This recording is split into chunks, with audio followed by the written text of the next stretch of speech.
they are basically what Title VI talks about. It's discrimination on the basis of race, national origin, or color. So that's what this presentation is going to talk about. And I'm going to go a little bit more depth about the different types of analysis we use.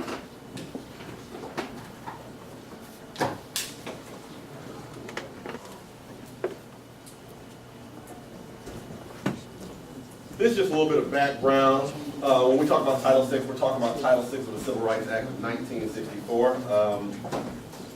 And this is just what the law is, and this is the regulation. If you ever get a copy of our regulations, this is where it's found under 34 CFR Part 100. So if you ever get a letter from us, we're always going to cite to that section of our regulations. We're making a determination on Title VI.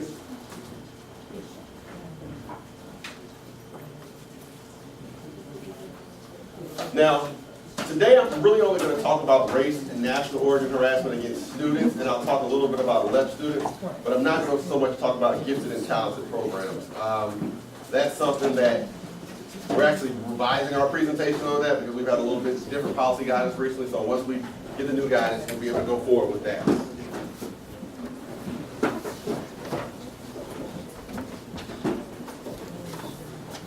Now, as was stated earlier, so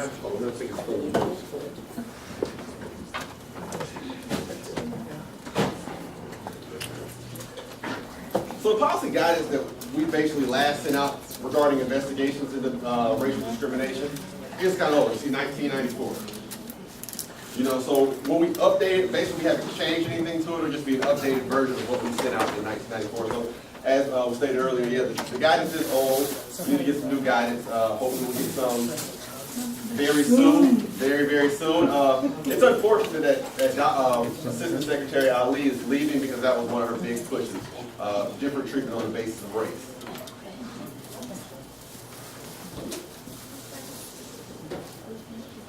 Now, when we talk about, I mentioned earlier, we talked about institutions that receive federal funds, and we're talking about, you know, what does Title VI cover? It's not only academic, but it can be athletic. So if there's a particular coach who's discriminating against students on the basis of race, color, national origin, extracurricular programs, things outside of the classroom. So, you know, clubs, it could be anything, as long as it's something that happens on the school facilities or it can be outside of the school facilities. So let's say it's something that happens that's school related, but not at school. These will all be things that will be covered under Title VI that we can look at.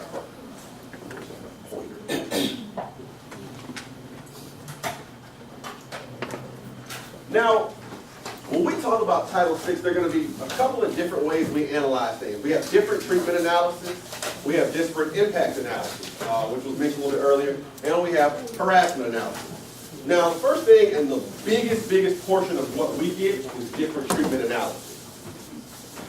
Now, for instance, this one, the top one, did a teacher, administrator, or other school employee treat a student differently than another student under the same circumstances? When we're analyzing where a student was treated differently and we're looking at it on a specific instance, we want to find a comparator. So I had a case in Alabama where a student was sent to alternative school for 37 days for what was considered insubordination to the principal. He got angry, he cursed at the principal. Now, when the complaint was filed, it was stated that the mother felt like he was being treated differently on the basis of race. In those particular cases, what we're going to do is we're going to find a comparator student. We're going to find the white student, in this case, who committed the same offense. Then we're going to look at how those two students were treated. Now, we're not going to look at it just on his face. Did he do it? Did he do it? And at the end of it, because there's a lot of other factors that play into it. You know, they have the previous record. If you were suspended 7 times already, and you got sent to alternative school, and the white student had never been suspended, we can't necessarily say you were being treated differently on the basis of your race. So there's a lot of things we're going to look at we're looking to when we're making a determination. Our chief regional attorney has kind of come up with something recently that makes a lot of sense. We look at first-time offenses. We're looking at class-wide compliance reviews. So we'll look at black students, and we'll say a black student, the first time you were, you know, charged with insubordination versus a particular white student, the first time they were charged with insubordination. And what that does, that gets two students who are really similarly situated. They both never committed an offense prior to that, and so we're able to analyze, you know, is there different treatment? Because as more offenses get on a particular student's record, it gets more and more difficult to determine if that student's being treated differently on race or because of their past record. So a lot of times we're looking at district-wide things. Go ahead. Can I ask a question, Marlon, you may want to help me with this, but in looking at this, if an individual student files a complaint, there's a certain process it goes through versus a class is filed, for instance, looking at the Citadel, that takes forever, so if there is an issue, it can continue on for years. So if there is it almost seems like if there is a system-wide issue, it's obviously much harder to resolve it. They get to get away with it much longer than if there is an individual issue. Well, to be honest, yeah, that's right. That affects more students. So. First what you're saying, yeah, that is true. Because when you say it, if it's a system-wide issue, it's going to take longer. If it's behavior that's continuing to happen and going on, yeah, it will take longer to remedy. Now, one thing I can say is, typically when we start a complaint that's system-wide, things start to change.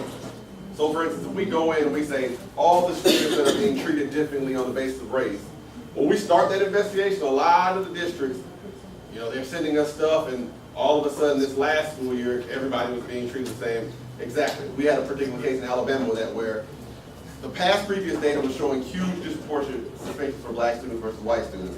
We started the investigation, which took probably about, not a full year, but over the course of that, because they were supposed to send us updates of information based on semester, the suspension changed. So you're right, it can take a long time to remedy the complete problem, but a lot of times districts start being more conscious of it. Well, what it makes me think is that maybe individual students who are impacted by this issue that is class-wide, maybe those individual students should all start filing complaints. Well, not that I want to overwhelm No. just to get it resolved more quickly. No, it's not about overwhelming, and I agree with you, actually. I think that individual complaints don't go over, unless something has happened, but individual complaints usually are ideally taken care of in that 180-day time period. I mean, what happens is, when it's a class-wide complaint, it gets media attention. And when media attention comes to the Washington determination, and that is what basically drags the suit. I'm going to be completely honest with you. When it's just an individual complaint, my student was treated differently on the basis of race. It's easier for us, one thing, because all we have to do is come in and find a comparator. Okay, well, let's find another student who did the same exact thing. How was he treated? So we can get one student who is impacted by the system-wide issue, and they file a complaint, and then we should get it resolved much more quickly. Well, you would get that individual complaint resolved more quickly. So what happens is, it wouldn't be system-wide though. So I want to make sure it's clear. If we file that individual complaint, we're going to look at those particular, that one student isolated from everything else. Now, now that one student isolated from everything else, they can still do it otherwise, but I do think that ideally when they've had to deal with us on an insulated incident, they start to look at their whole process. It might not be a district-wide thing, but it might be a school-wide thing. The school might say, okay, let's look at this. We had this particular issue with Johnny. We found out that it looks like we could have been discriminating on the basis of race. Let's assess how we're disciplining all the students in this particular school. So I understand what you're saying. If you do file an individual complaint, we're going to look at that individual student. But I think it can be a factor. It can go forward and change how the school acts and then go into a larger scale. Does that make sense? So it might be productive to file an individual complaint or two in addition to. Yeah, it will be productive because what happens is we won't look at something if it's currently being investigated by a school district. So say, for instance, you file with the school district saying that you're discriminated against him, and then you file with them. We're going to wait till the school district concludes their investigation before we actually look into it. But if a class complaint has been filed saying all the kids, we will still look at a particular individual complaint if it's filed with our office about one particular person. We're just not going to look at it if you're filing the same exact thing at the same time with two different agencies. You had a question? I did. You mentioned that you're starting to look at first offense. First offense. Right? So in the case that a student's first offense took place some time ago, and now the situation that's been presented to you for analysis is one that has certain students being penalized for offenses that have taken place after that first offense. We know from the research that students of color are treated more harshly and subject to more discipline than other students for the same acts. Right. And so my question is whether your analysis takes into account potential biases in past offenses. So it seems like, from what I understand, and I'm hoping to clarify it, the analysis that may be applied would almost predispose the investigator to not find some type of disparate impact if you're looking at the track record of that student. But that track record of the student could be stacked against the student because of these other biases that may be manifest in the school. Okay. So it's almost like a Now, when I prophecy say, being. let me clarify. When I say first offenses, what happens is we get particular cases where, so for instance, we have a compliance review going, and we're looking at that discipline issue on the basis of race. When we say first offenses, we might go for that particular school year, we're gonna get every single student's first offense. That's gonna be our first baseline, and that's only from a stats thing. This is something that came down from headquarters. So all the biases you mentioned, we're still gonna look at that, but the initial starting point is gonna be the first offense. After we look at that, then we're gonna go backwards and look at, okay, what possible biases are there? What other things should we look at? But the first offense is just a baseline because stats start to run everything, and we get CRDC data that covers everything from all the school districts in the U.S. And so that's the first thing we're gonna look at. So when we're going forward, that's the first thing, but that's not gonna be the only thing we look at. I see. Okay, so yeah, so that won't be the only finding. We look at first offense and it's done. No, we'll look at first offenses initially to say, okay, now where do we need to go in the next step? I see. Okay? Thank you. Nah? I have a question. This is, so you know, I can answer this, but if, just say for instance, I asked the Board of Education to investigate some employees in the company. These educational institutions. Okay. Right. All right. And they have not investigated, other than seeing that they asked one of the named people in the investigation to investigate themselves. And to my knowledge, they have not investigated at all. Okay. So now I could file a complaint with the Department of Education. Well, here's what happens. Okay.